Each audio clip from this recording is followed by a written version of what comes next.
Et puis, on va faire l'exercice avec Scholastique. C'est bien ça, bonjour Scholastique. Bonjour. Comment allez-vous? Ça va bien. On prend une barque ou bien comment on fait? On y va en barque? Ouais, normalement, Oui. c'est ça qu'il faut. Hein? Oui. D'accord, allez, une barque motorisée, on l'a? Vous pouvez? Oui. Bon, d'accord, allez, on l'emprunte rapidement. Allez, avec vous aujourd'hui, on va emmener les amis téléspectateurs à visiter la réserve de la Bouche du Roi. de la Bouche du Roi. Parlez-nous-en un peu d'abord. La réserve de la Bouche du Roi est une réserve qui a été mise en place récemment par Eco-Bénin et qui occupe une superficie de 9 678 hectares et qui se partage entre 4 communes du sud Bénin, à savoir Grand Popo, Pomassé, Comé et Ouida. D'accord.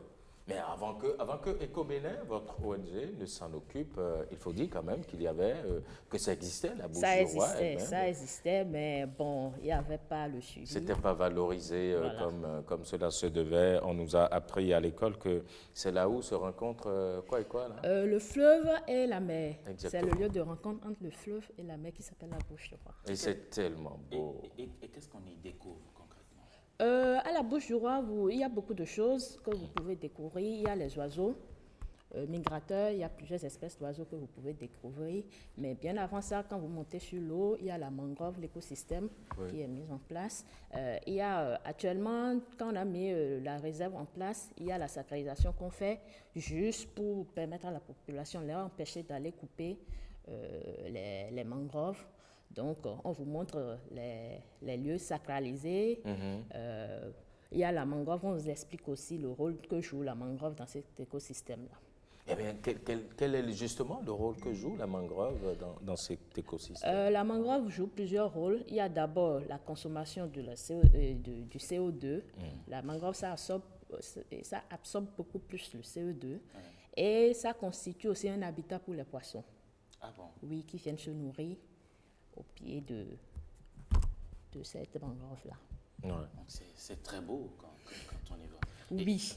Et donc, Eco-Bénin, vous pouvez aider les Béninois à découvrir ce lieu purement touristique. Oui, nous pouvons aider les Béninois. Actuellement, ça fait partie de nos offres pour les vacances. Donc, vous pouvez aller faire la visite de la réserve. Actuellement, nous avons mis en place 3 circuits. Dans cette réserve-là, il y a le circuit biodiversité où vous découvrez l'écosystème. Mais il y a aussi les activités socio-économiques menées dans cette réserve-là. Parce qu'il y a des activités qui sont menées là? Oui, il y a Quel type d'activités sont il y a menées des en dames réalité? qui vivent dans cette réserve-là et elles mènent beaucoup d'activités comme la préparation du sel. On vous montre les techniques de préparation du sel traditionnelles. Il y a la préparation du toffee, qui sont des sucettes faites à base de lait de coco. Il y a la préparation de l'huile de coco même. Il y a la préparation de l'huile rouge. La préparation aussi, on vous montre aussi les techniques de préparation des huîtres, communément appelées à dapin. Oui. Oui. Il y a ça, il y a le sorabi aussi, qui est préparé à l'intérieur de cette réserve-là. Toujours là? Oui. Donc c'est purement une source, non seulement un lieu touristique, mais c'est également une source d'emploi, de revenus en Oui, réalité. pour cette dame-là. Et le paysage, il est Vraiment fantastique, extraordinaire. ouais. Surtout la mangrove, vous rentrez dans la mangrove, il y a des allées, donc vous pouvez rentrer dans cette mangrove et admirer ce paysage. Ouais, voyez-moi ça, voyez ça. Voilà. C'est joli, hein? Oh là là. Ouais. Et il y en a bien d'autres encore, hein, qu'on peut, d'autres, voilà. Là, c'est à Duncan, Ouais, sur la route des pêches. Mhm. Il y a un village sur la route des pêches qu'on appelle oui, à Duncan. Donc ça, c'est à Duncan. On intervient également dans ce village. D'accord. On a beaucoup de villages dans lesquels on intervient à travers tout le Bénin, Et là, voilà un pêcheur. qui jette le filet jette à son- l'épervier. Ouais. Ah d'accord, l'épervier. Oui. Ah ouais, comme ça. Oui. D'accord. Pour récupérer beaucoup de poissons. C'est pour dire que le Là, Bénin- c'est une sacralisation. Ça, Oui. c'est un... D'accord. Avec... Dans la réserve, bien ouais. sûr. Ça, c'est les Angouétas, non? Oui. Les Angouétas sur arrivent à l'eau. monter dans les barques là? Oui, c'est une divinité. Donc, on se sait de cette divinité parce qu'elle est beaucoup crainte dans cette région-là Oui. pour faire la sacralisation. Donc, ils vont déposer un symbole du Saint-Bétor. Quel type de sacralisation vous faites? Soyez plus explicite quand vous parlez de sacralisation. Voilà. Par exemple, c'est une sacralisation là. où ils mettent le symbole du Zangbeto pour... C'est en quelque sorte une interdiction. Quand les populations voient ce symbole, ils savent qu'ils n'ont pas le droit d'aller couper les arbres dans cette zone. Sinon, la sanction qui tombe, c'est... Donc ça devient comme une forêt sacrée, un peu comme en quelque sorte. Les forêts sacrées. Donc ils n'ont pas le droit d'aller couper les palétuviers dans cette zone-là. Et c'est bien écrit d'ailleurs là-dessus, on pouvait lire sur les écriteaux. C'est une patrouille. On organise aussi des patrouilles. Des patrouilles pour surveiller en fait. Oui, voilà. Et vous n'avez pas peur quand vous faites les patrouilles là? Non. Mais est-ce que les gens... On travaille avec la communauté à la base, donc il n'y a pas... Pour ces patrouilles-là, vous verrez, il y a les membres d'Eco-Bénin, il y a les communautés locales et la mairie, plus les forces de l'ordre. D'accord. Donc, toutes les... Tout est réuni pour que l'on soit en sécurité. Mais est-ce que, de par votre action, on a remarqué quand même que ça a changé, les comportements ont vraiment changé? Oui, les comportements ont vraiment changé parce que, surtout, c'est cette sacralisation qui a permis que les populations, ils ne vont plus se rasader sur ce site-là. Ouais. Ils peuvent aller ailleurs, mais c'est rare. Mais ils savent qu'ils ne peuvent pas aller sur ces sites-là où il y a cette représentation de la divinité. Mais qu'est-ce qui vous a amené quand même à faire tout ceci? Qu'est-ce qui a poussé votre ONG à s'adonner à cette activité? Au fait, dans les villages dans lesquels nous intervenons, on constate qu'il y a d'abord de potentialités dans ce village-là. Soit c'est les populations locales qui viennent à nous, soit c'est nous qui allons vers eux quand on constate que cette ressource est mal exploitée et qu'il faut la valoriser. Donc, suite à des sensibilisations, on va les sensibiliser et ensemble, on met en place les services d'écotourisme, mais c'est eux qui gèrent, ce n'est pas Eco-Bénin qui gère. Oui. C'est donc la communauté qui gère tout, avec la commune qui gère. Ce n'est pas Eco-Bénin qui gère. D'accord. Mais on est en quelque sorte un partenaire technique sur tous les sites dans lesquels nous intervenons. Ouais. Mais pourquoi n'être pas allé sur d'autres terrains et puis avoir préféré la bouche du roi? Nous sommes allés sur d'autres terrains à travers tout le Bénin. Ouais. On intervient au lac Aémé. À Posotomé, on a un éco-shit, on propose des circuits écotouristiques. Par exemple, il y a le circuit sur l'eau qui dure 3 heures. On vous explique les techniques de pêche et on vous initie au jeté du filet à l'épervier.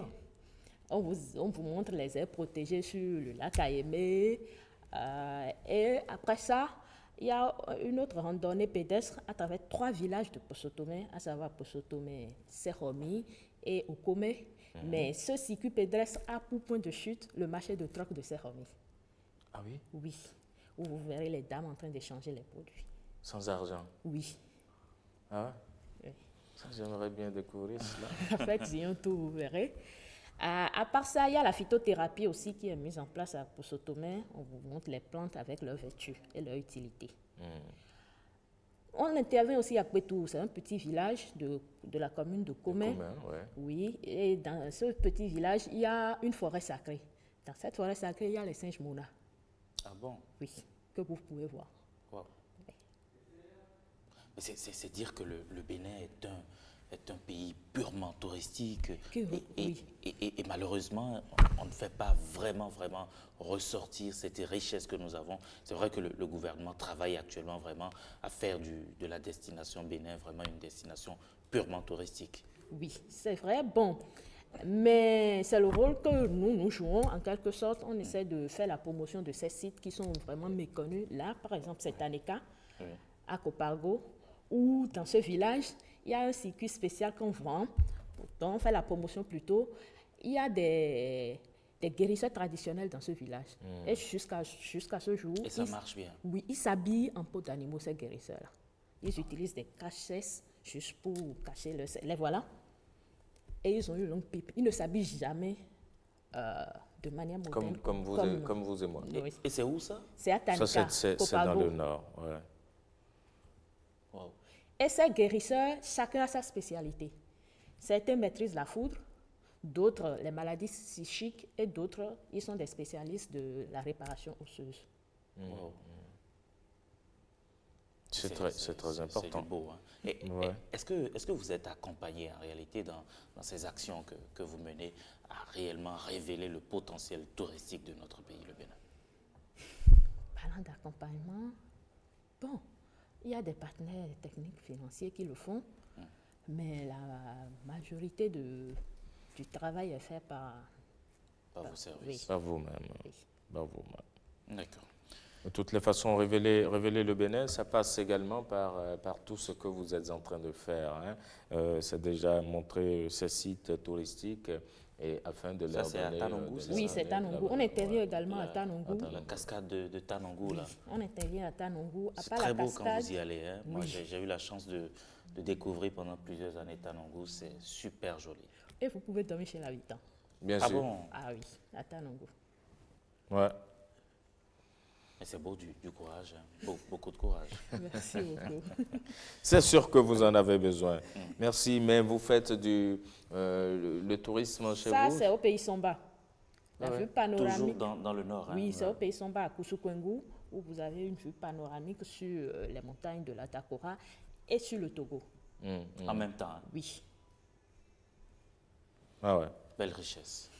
Eh oui, Allez. c'est très important, mais vous faites beaucoup plus dans le tourisme, L'écotourisme. écotourisme, tourisme responsable. C'est quoi finalement? Il faut pouvoir l'expliquer aussi aux gens. Hein.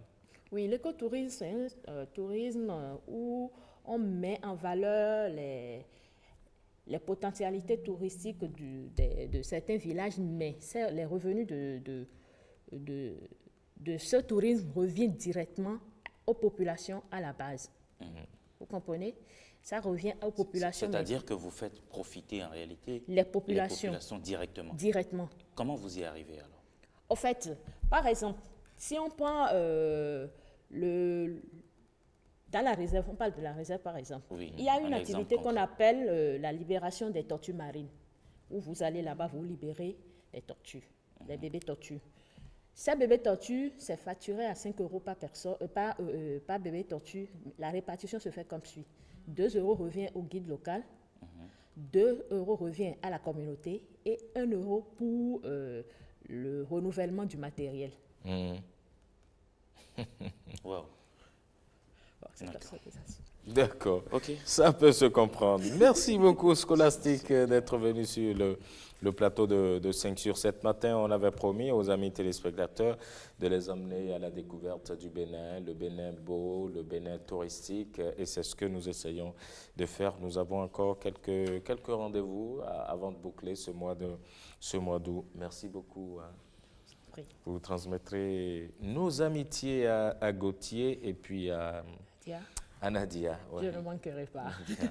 Merci beaucoup.